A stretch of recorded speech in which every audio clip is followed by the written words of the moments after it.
Hello and welcome to Scale Stuff. In this week's video I'm going to be building and reviewing the Airfix Vintage Classics 176 scale Buffalo landing craft and Willys Jeep. This is a later version of the Buffalo as it has a landing ramp, which the earlier versions lacked. Though mostly associated with the Pacific Theatre, Buffaloes were used by the Allies in Europe right at the end of the war. In the box you get a full colour instruction sheet and painting guide, the parts to make the landing craft and Jeep, and a fairly big decal sheet to make a British version of the Buffalo used during Operation Varsity right at the end of World War II. A first quick look at the sprues show it's pretty standard for a vintage classics model. There's a bit of flash on it, numbers on the backs of a lot of the bigger parts, and the detail looks a bit dated by modern standards, but that's to be expected from a kit released in 1965. I'm sure, like with all the kits in the Vintage Classics range, that it will go together with a little bit of light persuasion. The rubber band tracks in this kit don't look good though. I'm a little worried by these, as in this kit I can't hide any malformed bits, as all the track is exposed on this landing craft. Anyway, onto the build. First thing on the menu is the side track areas of the tank. The main bits here need a fair bit of cleanup, but it's nothing that a sharp knife and some sandpaper won't get rid of. Now it's on to adding the running wheels. These bits all have flash and need a fair bit of cleaning up. I'm adding the wheels as I'm cleaning them up, as I want to get them on as fast as I can, as parts like this are so easy to lose. This is how it's looking with the rollers on. The fit's a bit wishy-washy, but I'm sure it will all tidy up when the outside panel is added. With the fiddly bits on, the drive wheels are much easier to add.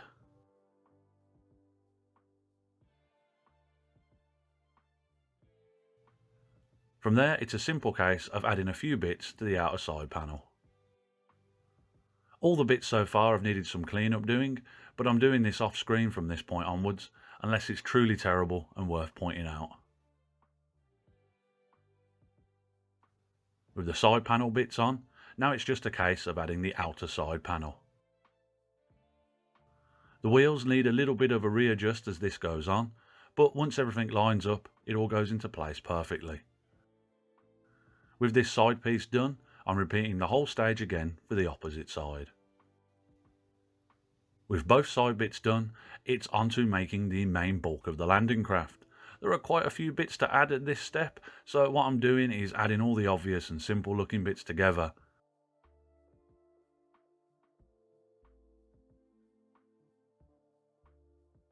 Once the parts are a bit more condensed, the build's pretty simple. Just make sure to dry fit things as you go to make sure you have the position right.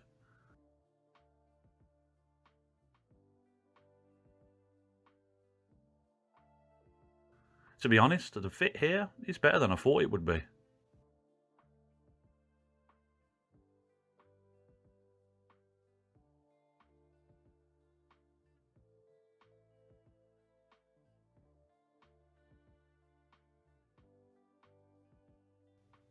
This is how it's looking so far.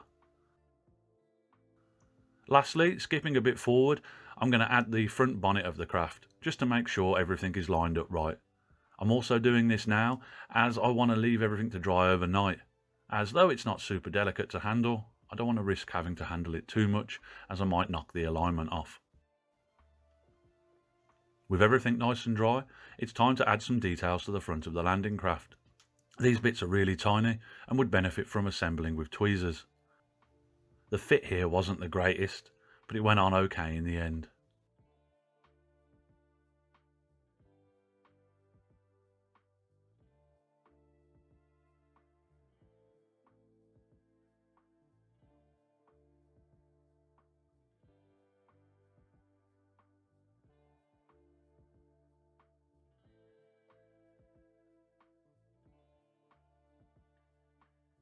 I've left the gun off and the two clear glass domes for the driver's compartments, as these bits will be easier to add once the model's been painted.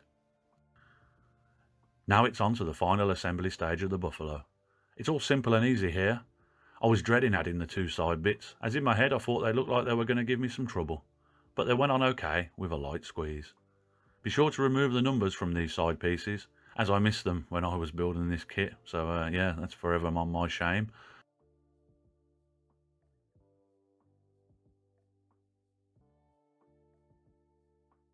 The other small pieces are not a problem to put on.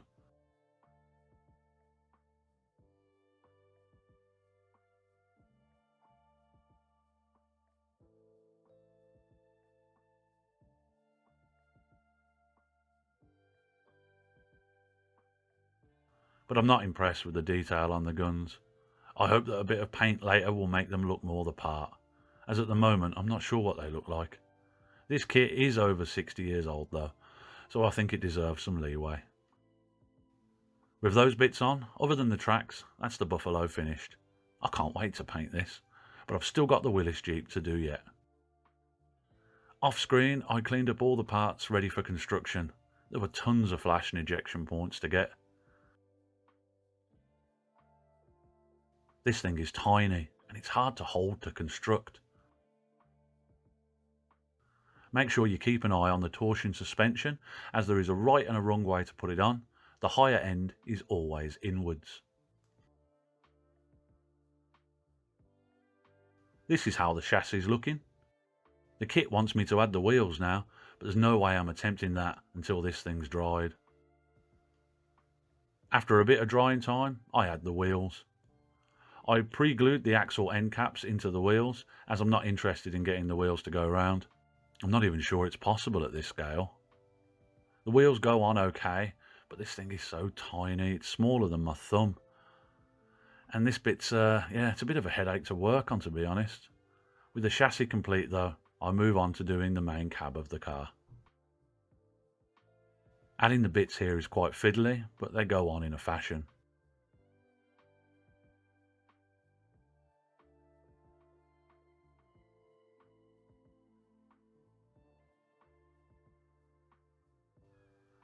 Nothing major to report on these parts, other than it's so small. It's verging on being too small for this scale.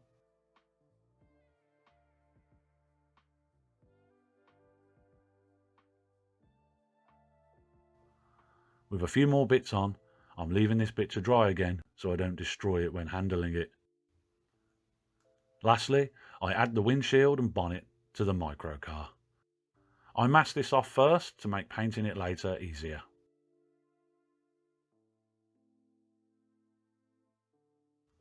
Then it's just a case of adding the figure and steering wheel before adding the main body to the chassis.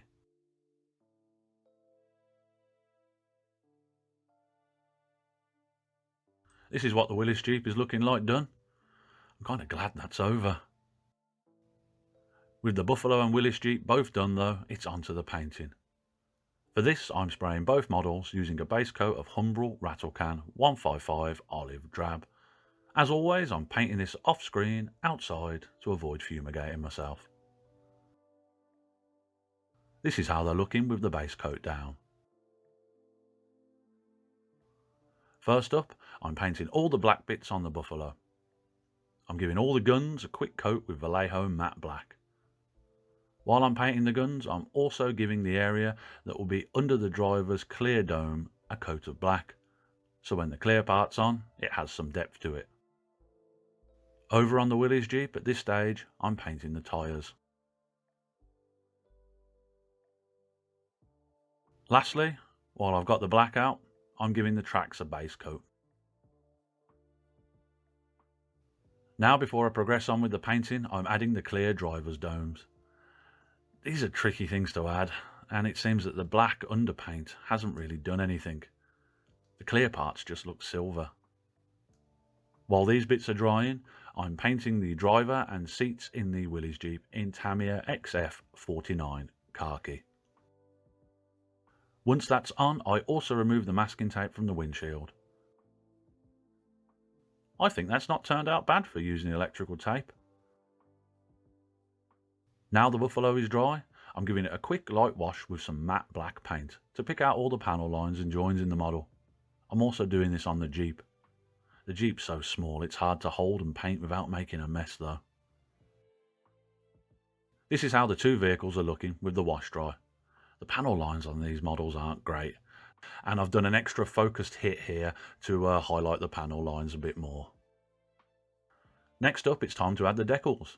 The decals in this kit are nice and thin, but like with a few of the decals in a few of the Vintage Classics line kits, the carrier film needs to be trimmed off in order to get some of them to fit.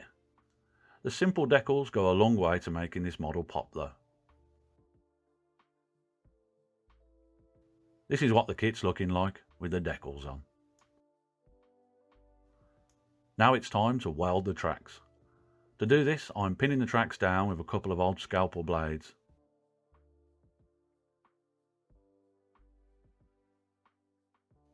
To weld the pins, I'm heating up my scalpel blade as I want something thin and controllable. Carefully, I melt the two pieces together. The join isn't the strongest, but I guess it will do until I glue it on later. While I've got the tracks to hand, I'm giving them a quick dry brush with Army Painter gunmetal.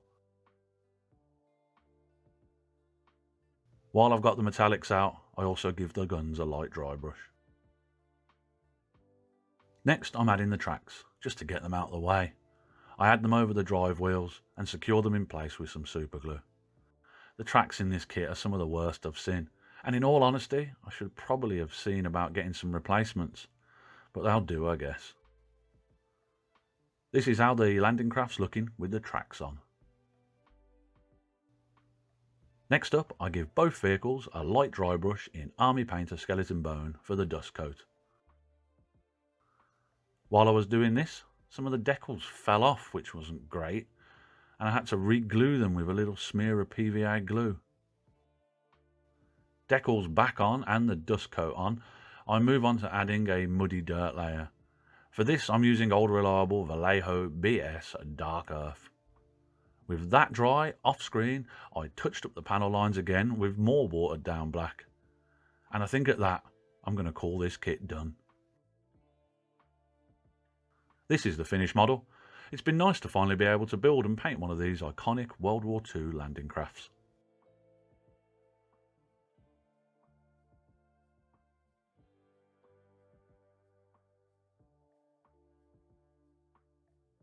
In conclusion, the 1/76 scale Buffalo and Willys Jeep is an okay kit. The model goes together fairly easily with only a few minor stumbling blocks along the way. It's pretty much the standard vintage classic experience. It's nice to see a Buffalo in kit form, as despite being pretty iconic, you don't see many model kits of this subject matter out there. I wasn't the biggest fan of the Willys Jeep though. It's so small it's hard to paint and assemble. But I'm happy with how it's come out, and that I have one for my display cabinet. If you're building one of these kits at home, watch out for rogue numbers left on parts, as I fell foul of this in this build. The worst part of this kit in my opinion was the tracks, as they were pretty malformed. I was close to asking Airfix to replace them, but I think that's a bit of a luck of the draw with some of the rubber band tracks in these kits. You win some, you lose some. Sadly I lost this one, and yeah, maybe Airfix needs to work on getting the quality control for the tracks sorted out. I've seen that in a few kits now. But, you know, I muddled through in the end. I'm also not sure why the decals decided to drop off while it was being dry brushed. That's not happened with any other Airfix kits that I've built, so it might be this kit has encountered a bit of damp in its lifetime in the shop before I bought it. Costing 11 quid brand new, I still think that this model is worth every penny, even with a few quibbles, as 11 quid's not bad for two models. Anyway, that's my build and review of the Airfix Vintage Classics Buffalo and Willys Jeep. As always, thank you for watching. I hope if you are building or thinking of buying one of these kits at home that this video has helped you out. And if you made it this far, consider subscribing so you don't miss out on future content. Until next time though, look after yourselves, keep modelling and have a good one. Goodbye.